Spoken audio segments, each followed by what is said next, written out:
All right, hello everyone. Welcome to the second session of Veterans Week. Um, Hello, Mr. Ali. How are you today? Fine, thank you. So just for the sake of the video, what is your full name? My full name is William Edward Ali. And when and where were you born? I was born in 1932 in Detroit, Michigan, the worst year of the Great Depression, and born to a family, neither of whom was born in Detroit. My father was an immigrant from Turkey, the Ottoman Empire, and my mother was, you might say, an internal migrant from the Tennessee Smoky Mountain area. So that makes me pure American. So you talk about, being born in the worst year of the Great Depression. Can you explain a little bit more about what that looked like in your childhood? Yes, we lived in apartments and we moved from apartment to apartment when my father couldn't pay the rent. So we didn't have a refrigerator. We would have just a box, a wooden box nailed to the windowsill behind the glass. So you'd lift it up and you'd reach out and there would be your frozen things. That was your refrigerator. Um, I was, what can I say? We were a poor family. My dad, they laid the workers off. You know, we were far more racist than we are now. But my father was a dark complected immigrant. And there was some prejudice against people like that, more in America in those days. And so they were laid off from the factories. And that was before the unions were strong and could resist that kind of racist type of behavior. And so while you're growing up then, coming from like a family of immigrants and, possibly not having necessarily that connection to American culture, what kind of led you to join the military from the beginning or enlist during, or I believe you're an enlisted man, is that correct? Yes, I read a book about the Marines in the library of my high school, and it was about the Marines in World War II. And that gave me a friendly attitude towards the Marines. But then one of the young men in the neighborhood said, "Would you like to join the Marine Reserve?"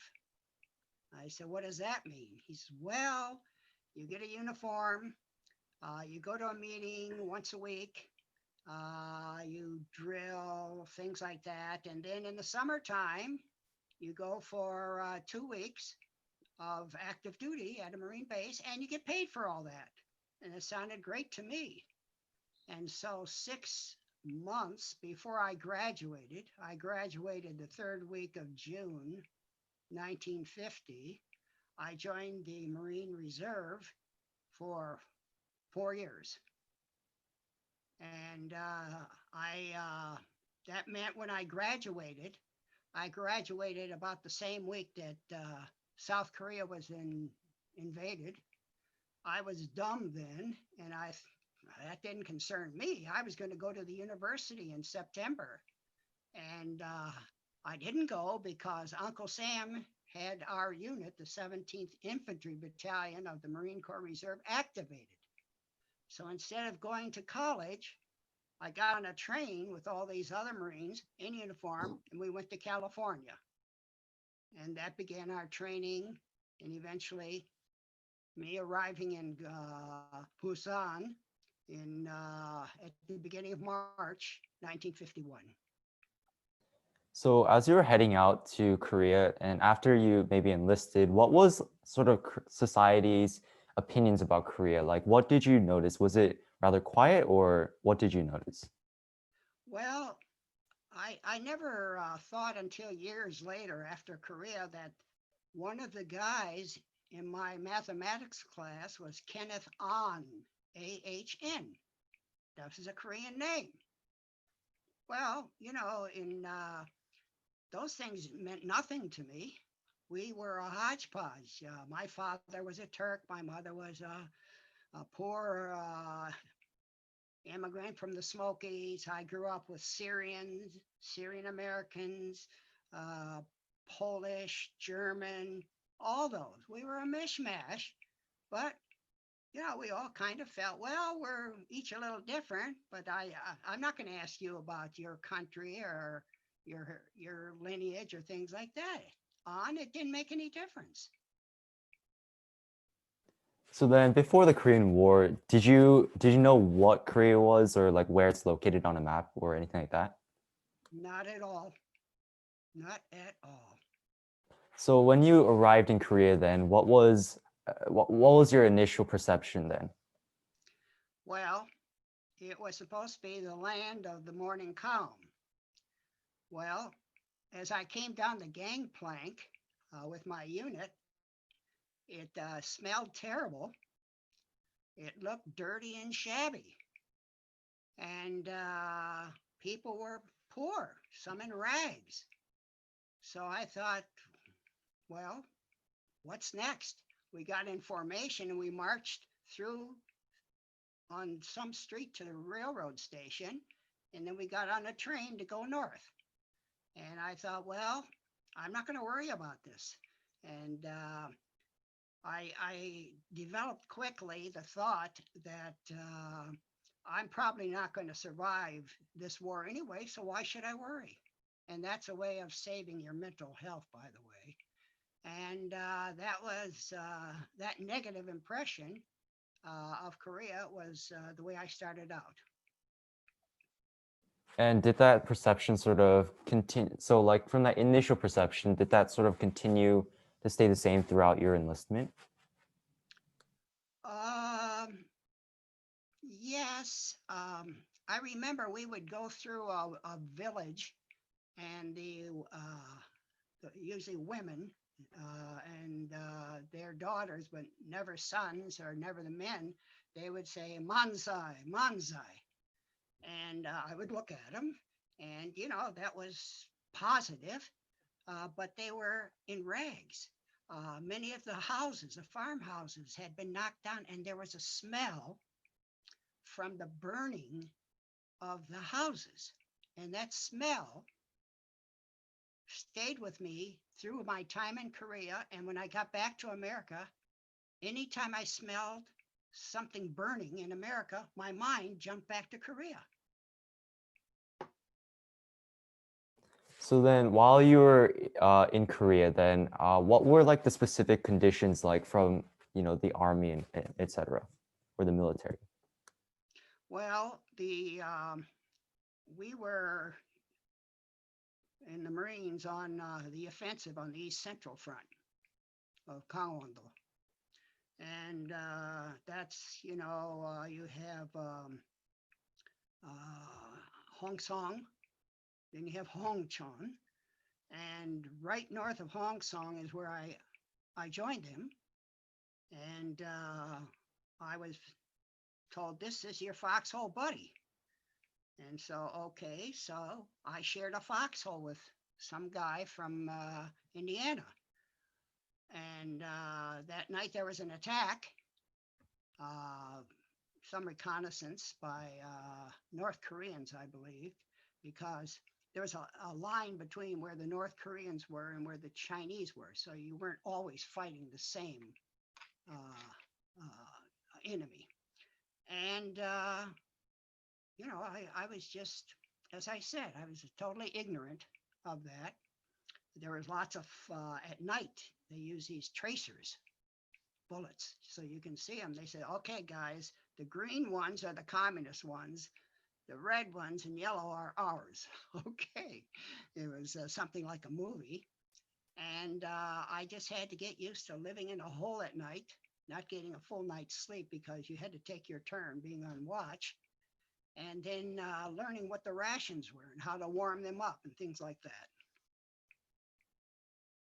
Talking about rations, what kind of food did they give, and was it always sufficient for you as a Marine? They were called at first C6s, and you would open up a C6. You got a shoebox size of rations for each day. and you'd have 3 cans, about 16 ounces, one for each meal, 3 of those. And you would have maybe corned beef hash, meat and beans, meat and noodles, sausage, spaghetti. There was, and they came, those shoe boxes, uh, one for each day for each person. You got some other little cans that had jelly in them, crackers, coffee, powdered coffee, and a creamer.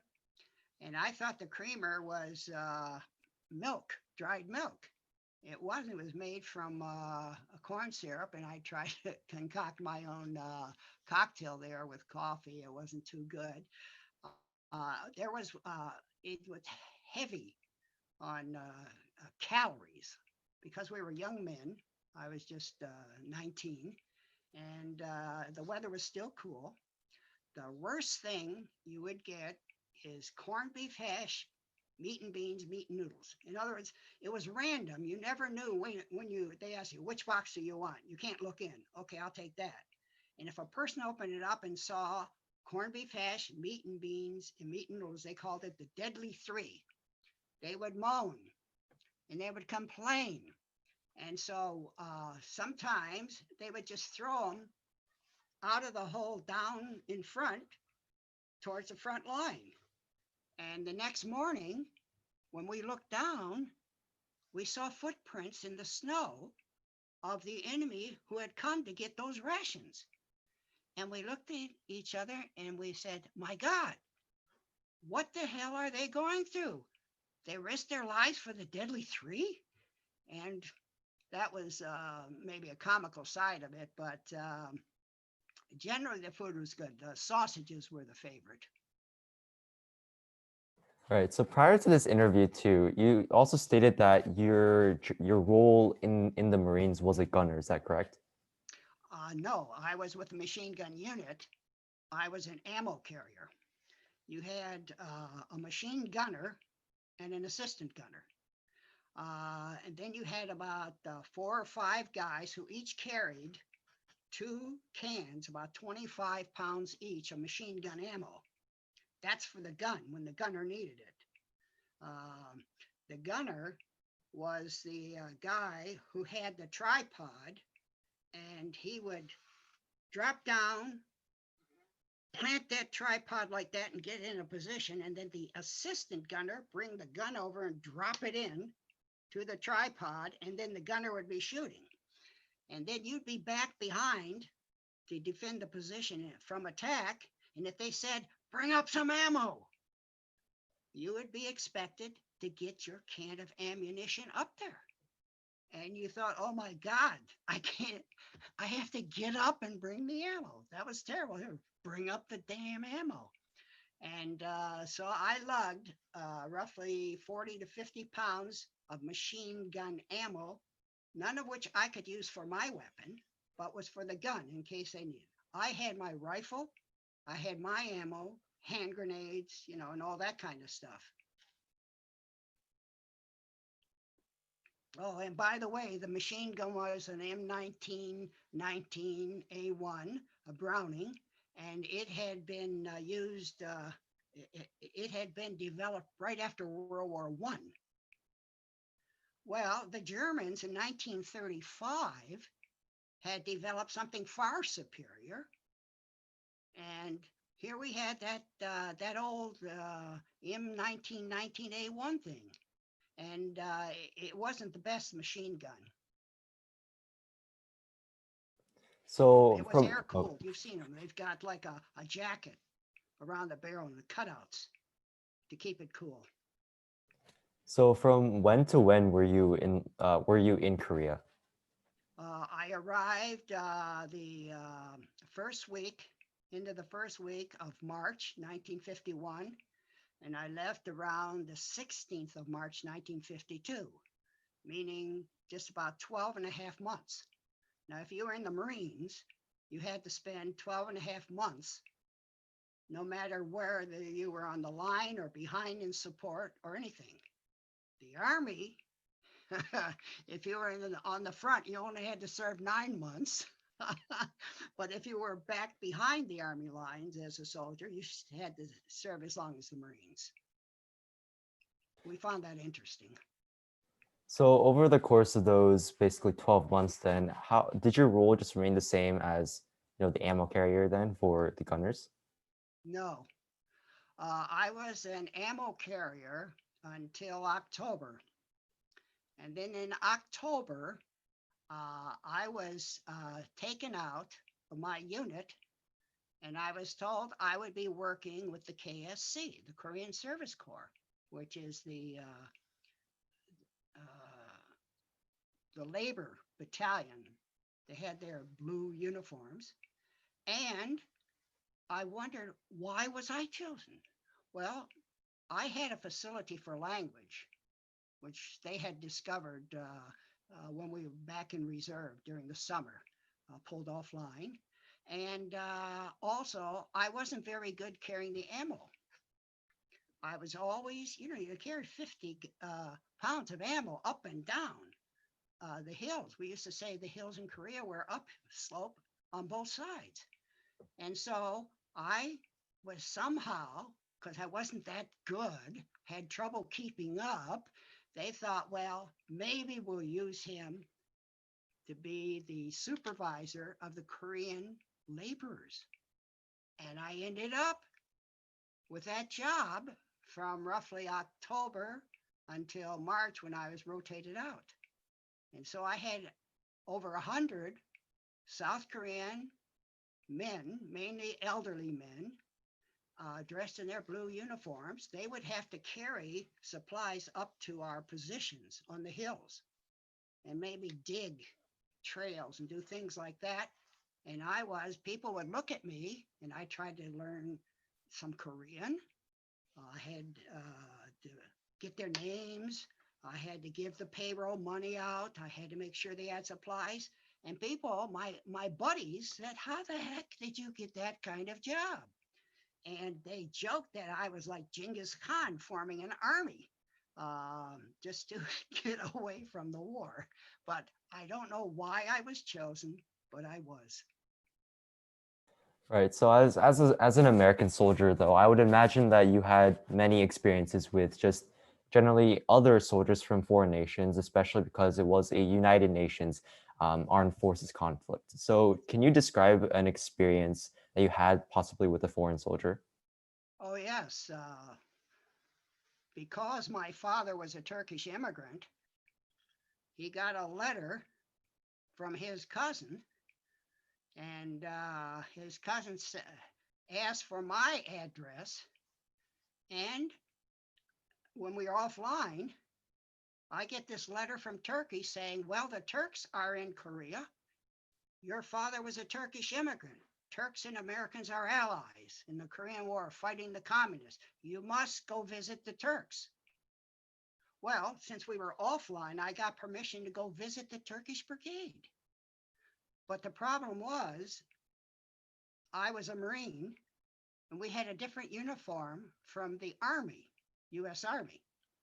The Turks were given U.S. Army uniforms, and I showed up after I got permission from my unit to take a couple days off to visit the Turks. I showed up at a time when there were rumors that the communists were going to use white troops from Eastern Europe dressed in captured American uniforms to infiltrate the lines. And I show up unannounced, and my Turkish wasn't very good then, merhaba and all that kind of stuff. And they looked at me, they smiled, but the smile wasn't real. And then they said, come on with us. They took me to their headquarters. They said, go in that tent. I went in the tent, and the American interpreter behind me said, hands up. So I held my hands up. I had a pistol that I had borrowed because I was hitchhiking over to where the Turks were. I had borrowed a pistol, which was a standard issue, but it's from a guy named Tex. And Tex, from Texas, had an old leather holster for it, which was used when you were in the cavalry, so it hangs straight down. Here I show up with that. The only ones who used leather in Korea were the communists, the belts and the equipment and things like that. And I show up like that, and they looked at me. So the guy says, hands up, hands up. He took away my weapon. He says, who are you? I says, well, I, gave name, rank, and serial number. What are you doing here? My cousin said to visit the Turks. He says, I don't know who you are, but we're going to nail your ass. Squat in that corner. So I squatted in the corner, my hands like that for what seemed like a week. But a few hours later, they come back in. Now the Turks are smiling real smiles. They said, we checked up on you. We checked with your unit. And I had shown them, by the way, here are the papers I have. I have permission. And after that, everything was beautiful. I was like another Turkish soldier. Oh, this American is really Turkish like us. We are all fighting the communists together. He's a good guy, et cetera, et cetera, et cetera. And on the other hand, I would also imagine that you had many experiences with Korean civilians. Do you remember a particular experience at all from then? I remember when the Chinese offensive started in April of 1951, and we had to pull back. We pulled back towards Chuncheon and then down past Chuncheon. And I saw a Korean man, and he had his wife, and he was in rags, and he was begging. And I had my weapon. I wasn't sure whether this was really a civilian. And I said, stop. I guess you say Tunji. So I moved back away from him with my weapon. I was prepared to shoot him if I thought there was danger. And then I put my pack down and I reached in and I got some of my C6 rations. And then I put them on the ground and I tried to talk to them. I pointed, that's for you. Take that. And then I moved back, still holding my weapon at them. And they thanked me and all that business. And, they were starving. And I was glad to get rid of C6 rations. And so I gave it to them. And that was, I thought, if I was nervous, I could have killed those people and then have to live with that for the rest of my life. But these poor people had nothing to eat. And then I thought later, after I was somewhere else, I didn't give them a can opener. I thought, what the hell are they going to do? But that's it. So that was where we were. There weren't civilians around, except a few times they would be saying Mansai at the side of the road when we were going through. But I really didn't interact with Korean civilians. Right. So when when your time was up basically in Korea and you returned to the United States, how did the public sort of receive you? It was a joke that you'd see friends. Oh, were you on vacation last week? You say, no, I was nearly 2 years in the military, spent a year in Korea. Oh, okay. It was no big deal. There were no parades, nothing to it. I went back.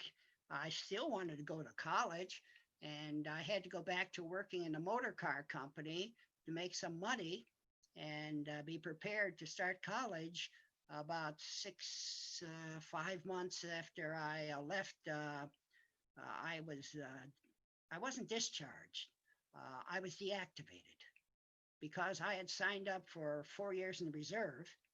And so I still had an obligation to stay in the reserves and maybe go to another war. And I was convinced there was going to be another war. So people just kind of, it was nothing. Nobody talked about it. But I did start a veterans organization at the university, Wayne University Veterans Association, because we didn't have the GI Bill yet. Congress was late in doing it. And we were young veterans and we wanted to stick together, that kind of business. But it was a low-key thing. So when you came back from Korea, then did you feel that reintegration was particularly hard, or did you feel that it was smooth for you? It was a problem. It was a problem. You come back and you survive, and you're still young and crazy, and you think you have a charmed life. So you drive your car too damn fast. You terrorize your parents and whoever's riding the car with you. You don't realize, no, you're still mortal. Just because you didn't get hurt or anything like that, you can't assume that you've got permanent good luck. And then I found people seem to be dealing with trivial things in civilian life. You know, here I was worried. Where do I put my foot? Will I step on a mine? Uh, do I have to stay off a ridge line so I won't be shot? Will I get hurt some other way? All those things dealing with being in a combat area keep you tense. And here they're looking at TV. They're worried about fashion or things like that. And I thought, you know, I've got to adjust. But I had some disdain for people who didn't realize there was a war on and all that we were going through. So during that time, then once you came back from the war, did you feel as if it was almost a justified cause to be fighting for these people in Korea and for democracy? No, I didn't. I thought, uh, I thought, well, when I was leaving Korea, I said, I don't want to see this damn place again. And I thought there's going to be a war. I don't want to go back into the infantry, but I had 4 years as a reservist. I had to finish that while still getting my degree at the university. And when the end of my 4 year assignment came, the president, Truman, signed an order that everybody who is in the military has 1 year added to their 1 year their period. We called it the Truman year. And then when I finished the Truman year, I went to the Air Force base nearby to join the Air Force Reserve.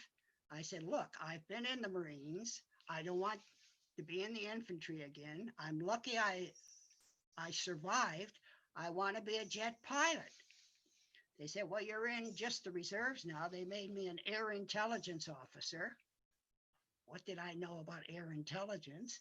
They wouldn't give me training, but I became a staff sergeant, one stripe higher than my 3 stripes in the Marines. And then they made me a second lieutenant air intelligence officer. But my right eye told me that my plans to be a pilot would were canceled. So my right eye wasn't keeping up with the standards of 2020. And so that was it. So I went in the Air Force Reserve. But when you talk about Korean democracy, I feel that the war was justified 100%. And if you look at the Korean War Veterans Association magazine that just came out, I wrote an article for that called Was the Korean War Justifiable? And it was 100%. But Korea was not a democracy then. Democracy came slow and hard to Korea, not till about 1970. We were fighting for the Koreans' sovereignty, their right to exist as a nation, but it was not a democracy. The Turks themselves, my father's people, they had their ups and downs with democracy, but they fought in Korea. The Greeks, the same way.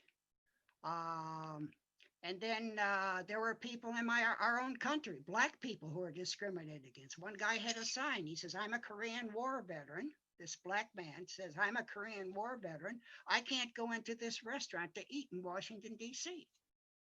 So we're not a full democracy, but you can't wait to be a full democracy to defend your country.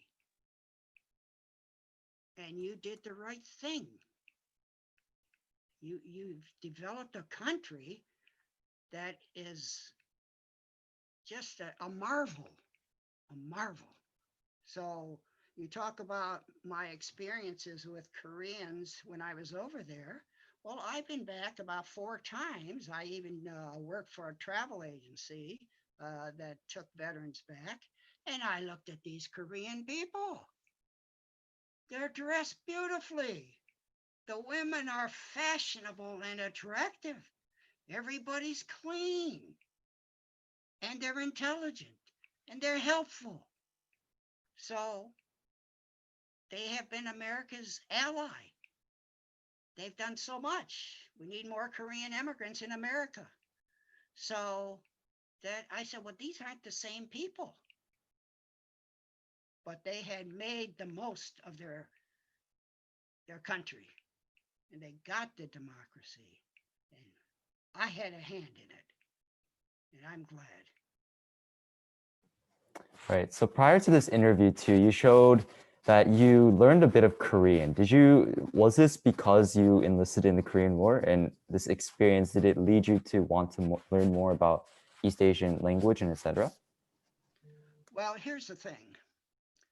My father's people, the Turks, speak Turkish. It's an Altaic language. Korean is an Altaic language. The Korean ancestors came from Western Mongolia, where my Turkish ancestors came. And I heard sounds in Korea that I'd only heard in Turkish, like uh. Americans can't say I can say And I found that the structure was like Turkish. The verb is at the end. And there are not prepositions. There's postpositions. Kangwando eso, not eso kangwando like English would do it. And I saw that structure and I was fascinated by it. And so because I was working for a travel agency, of course, I tried to learn a little bit more. But while I was in Korea working with all these laborers, I tried to learn some Korean too. Mul, I still remember mul. Isn't that water?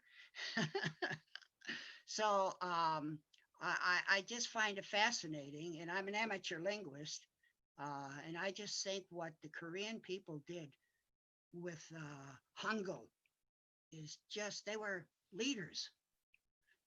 The Japanese and the Koreans and the Vietnamese were all living next to China. And the Chinese influence was like a big wet blanket. I mean, it had some light, it helped your culture, but the Chinese language and the writing system was not appropriate for Japanese or Korean or even Vietnamese, though it's tonal, but it's a different part of the language groups. So I just admired what the Koreans did. All Oh, right. by the way, the man that my father most admired in his ancestral country did what Sejong did for Korea. He got rid of the Arabic alphabet and he came up with a Turkish alphabet to do for Turks what Sejong did for the Korean people. Free their minds and recognize them, that the Koreans are not second class Chinese, they're first class Koreans. And the Turks are not second class Arabs, they're first class Turks. It doesn't mean you have to be nationalistic and fight people, but you have just like you have a responsibility for your own behavior. Well, the Korean people, they are a distinct people and they deserve that respect. Right. So getting into your novel then that you wrote a few years ago, Too Young for a Forgettable War, Yes. what led you to write this novel so many years after the Korean War ended? Okay, first of all, it's not a novel, it's a memoir. And I wanted to write something for my kids. I have 2 sons, 2 daughters. Both my sons, by the way, were in the first Gulf War together. Had them there, though, Marines. Uh, I wanted them to know what my life had been. And I also wanted to kind of make more sense out of my Korean experience. I had PTSD when I returned. I wasn't like some people, I didn't become alcoholic. I didn't try to kill myself, but I did have certain anxieties and things like that. And I wanted to write this for them and for myself. And when I started it, I contacted some of my Korean War buddies. And I said, I'm writing a novel. Can you help me? And I got information from them. I said, I want to know about your PTSD. They didn't want to talk about that much, but I got some of the wives talked to me privately. And doing that helped me understand my service. And I think, well, it helped my buddies. I gave them copies. Here, for example, is my book. And I have a section that deals with PTSD. And I said, look, I want to write about your PTSD. I won't use your real name. I won't use your wife's name. I won't say what state you lived in, but the nature of the malady, the PTSD. I want to write about that. And so I wrote about that, and it helped them. I found one guy who had the most admirable, unbelievable recovery. He ended up as a visiting professor in Korea. And yet he had such terrible PTSD. I'm surprised he didn't kill himself like so many veterans do. He did become alcoholic. And I went to his 90th birthday in March in Colorado. And we talked about old times. But I must tell you, when I went to one guy, I said to him, I want you to let me write about your experience and all that. And he said he wouldn't. He wrote me a letter and he said, I really do not want to go back in memory to the actual fighting. I have found peace and great happiness in where I am right now in life. I don't want to go back to memories and sorrow and the pain of losing comrades whom I loved. So I understood he would not give me the information, and I understood he could not do it. See, writing a memoir is like taking a trip. You're traveling back in time, but you may not be able to do it. Many of these guys, they can't go back on that road. They survived Korea. They don't want to go back to Korea in memory. And that was an eye-opener for me. But I was so glad to see that this one guy who had it so bad, and he saw so many of his friends die there at the Battle of in September over in the East Front. It was the Punch Bowl battle. You can see, if you're on the moon and you look down at Korea with the telescope, you can see that Punch Bowl. It's like Mauna Loa in Hawaii. It's an extinct volcano. We went up one side, the Marines went up one side, the Army went up there, and we had some very bloody battles. And he came back, and he did some complaining about his problems, and people said, forget about it. And he said, you can't forget about it. You can't, you just have to deal with it. So he became a professor. And this professor's university was in a consortium with other American universities, sending people abroad to universities. And they sent my friend to Korea to talk to the professors, see what kind of curriculum they had. He wrote a book, by the way, on biology used in Korea and in Japan. But he had a ticket to come back. This is the first exploratory trip. He's back in Korea for the first time. He's got the ticket to come back on the air. He panics. He panics. He can't get on the airplane till a certain amount of time. He takes his own money. He gets on a train and goes down to Busan. He still has that airline ticket, return ticket in his pocket. He gets on a boat and goes to Japan. And then he arranges to fly back to America. Well, what happened? They sent him back again. Each time they sent him back, he got more courage. He was able to stay a little bit longer. And finally, at the end, the Korean university asked him to be a visiting professor for a year. And he brings his family back. He brings his family back. This is the man who panicked the first time he went back. And when I wrote about him,